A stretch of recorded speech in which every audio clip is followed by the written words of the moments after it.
Today, my King's 110 watt fixed solar panel got delivered. This solar panel I'll be using to keep the battery in the Caravan maintained while it's in storage. All right, let's open it up and have a look. Firstly, I just want to point this out, the quick connect plug or Anderson plug. I'm pretty impressed that it came with that.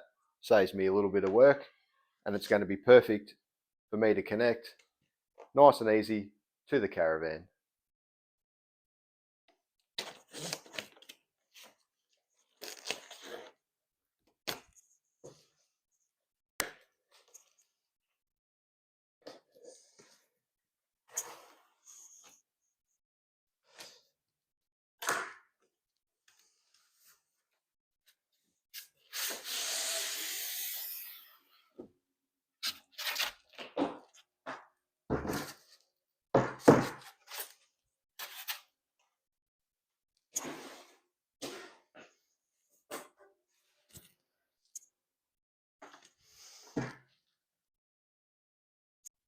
Well, there you have it, guys.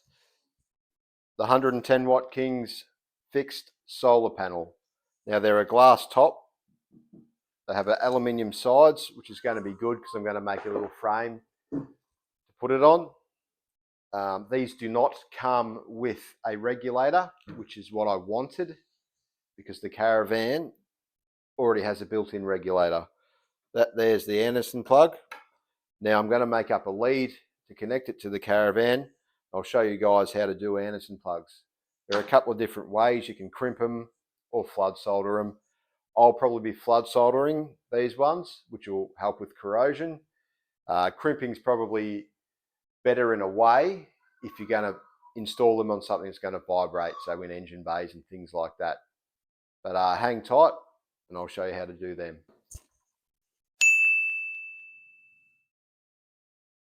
The Anderson plug. Now I'm going to show you guys how to install these onto your cabling. Firstly, I'll talk about these for a little bit. They come in a wide range of colours. Well, maybe not a wide range. They come in grey, blue, black, red, yellow and green from memory. The black and the grey ones will work together. Every other colour, so the blue, red, yellow and green, they'll only work with each other. You can't put a blue one into a green one, a yellow one into a red one. And that's good for if you're setting up a vehicle that's got different needs. You might use a grey one for your fridge. You might use a red one for constant power. You might use a black one for a DC-DC charger. You might use, say, a green one if you've got a separate sway control system on a camp trailer or something. The way you use them, it's up to you. Now, they come in a range of sizes. This is a 50 amp. You can get them all the way up to 350. I don't really have any of them to show you. The biggest I've used is 120 amp. As you can see, they're quite substantially larger. And that's the end for the 120 amp. I use those in a setup for an inverter, which I use in an old camp trailer, so I could connect it to the battery and remove it and use it in other situations. So today, guys, I'm going to be flood soldering these connections. The reason why I'm flood soldering it, it's going to protect it from the elements, the wires. It's going to be stationary, so there's no need for crimping. There's going to be no movement. I just think it's going to be a better connection for my needs. You can crimp them. This is a hydraulic crimper that I use. I won't be using it today, obviously. So now I'll show you how to flood solder them. I've just got some old wire that I've had laying around from a previous project, so I'm just going to reuse that. Wire's not cheap, as you know. First off, just strip the wire. Don't overly strip it, just enough, obviously, so it can fit in the connection. So just size it up, get your strippers. These are great if you can find them. I think I just got those from Bunnings, to be honest. So just enough so the wires aren't exposed once it's soldered in. You grab your solder.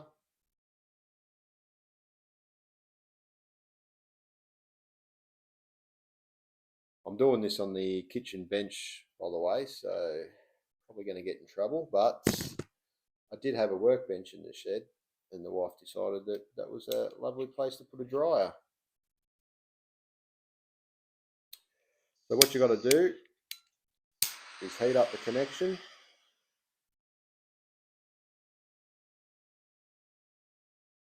Now you won't damage these by heating them up. They're made to get hot.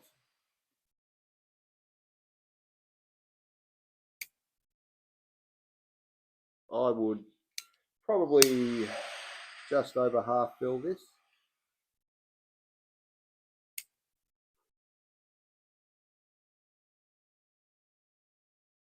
And once you've done that, it's as simple as holding the wire in there and waiting for the solder to cool and set.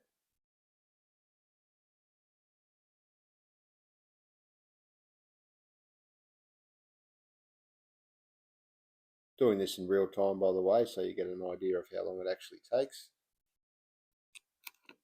That there is now is set.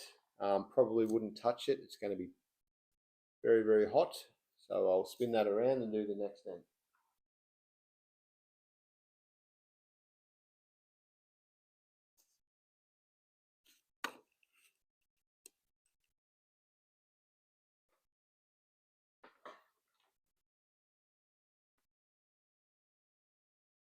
Like I said, nice and short,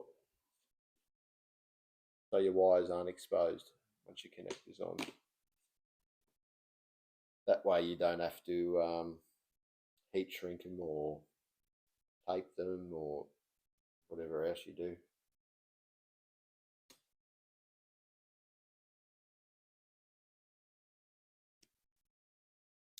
So again, heat it up, put your solder.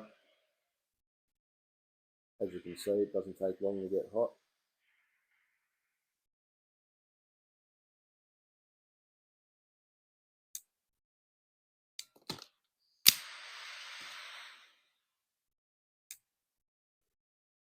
Get your wire and just hold it there.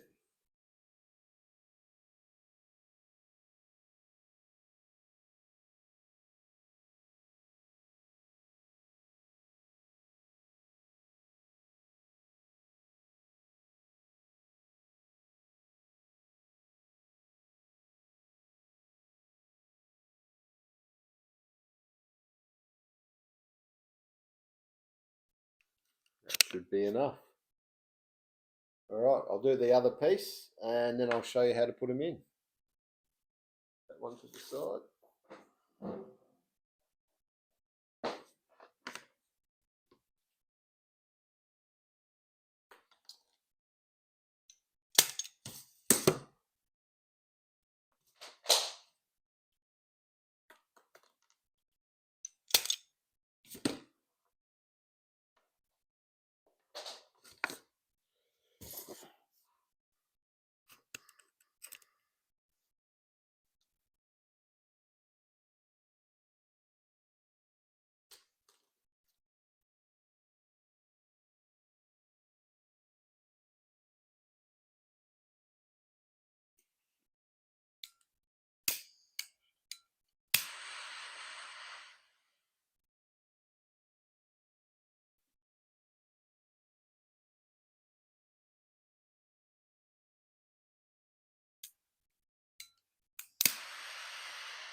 Now I'm going to show you how to put the connections into the Anderson plug housing. Just quickly, you'll notice that they do have a positive and a negative end or side. The red cabling goes in the positive and the black cabling goes into the negative. And once you've done that, there is no possible way that you can get it wrong when plugging them in. Now, they're held in there under spring tension.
That one was a little bit full, dripped over the edge a little bit.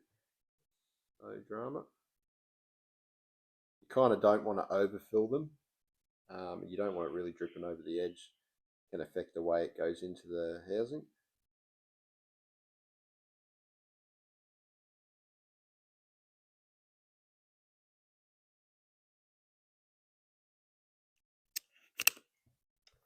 As you can see, there's a little lipping here. And there's a little spring inside which holds it into place. All you do, if you look inside, you make sure that this piece is going to face down.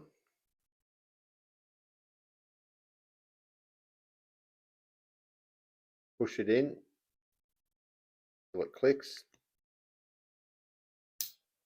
Once you hear that click, you know that it's secured. I'll show you again how to slide the connectors in. Try and give you a different angle. Hopefully you can see the spring that holds the connector in, and you can see the little hook on the end that holds, that it clips into. Again, have it facing down. Slide it in the back. I like to look downwards, so I can make sure. I like to, where am I? I like to look down the Anderson plug so I can see. Just push, push, push. You hear that click and it's secured in place. Because both the cables I'm using are red, I've got to make sure that I do not do this wrong. I'll just lay them out here. I've got my negative here and my positive here. So I've just got to make sure I grab the negative cable and slide it in to the negative of this one.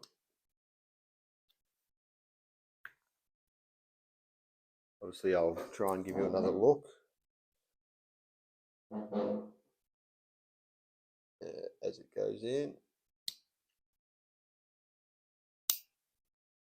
Hear that click, it's locked into place. I'll do the next one. Obviously, it's the last one, so hopefully I've done it right. See if I can give you a look again.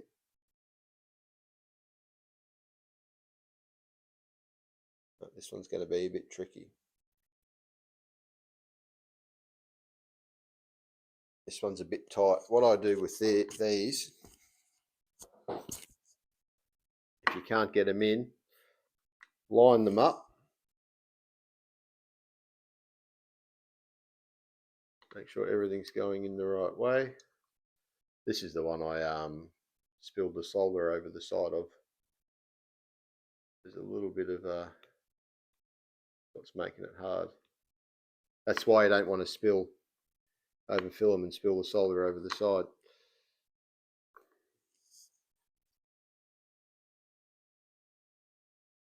I'll put it in.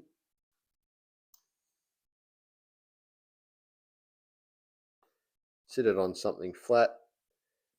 Get a screwdriver, push it on the back of the connector, and then push that connector in like so.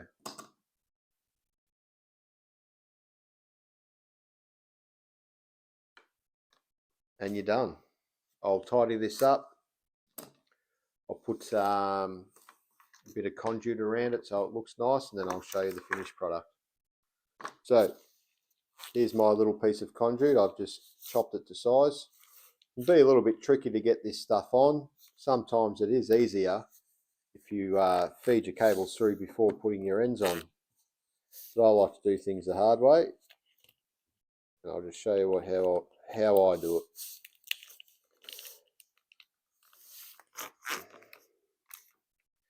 Getting it started's the trick.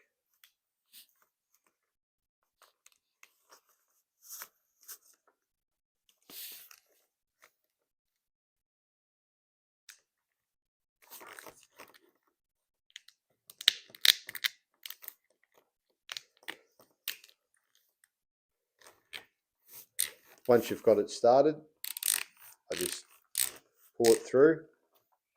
Make sure you have your cable laying nice and flat so it's easy to slide.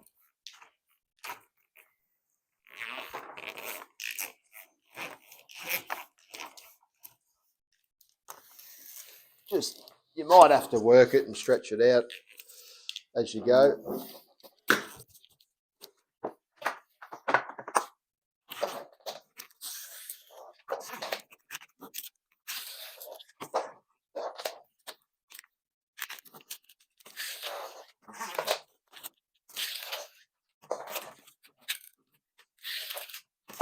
It's a bit fiddly.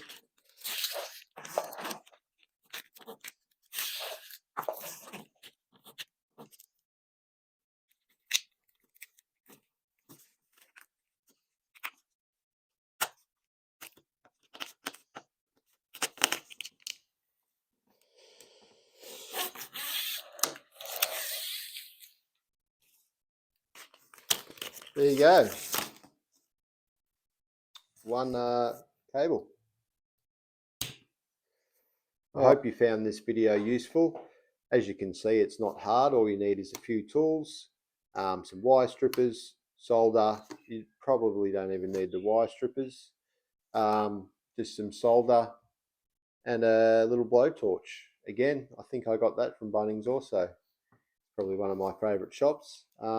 If you like this video, please like it, subscribe, share it. It'll help me immensely, and have a good day.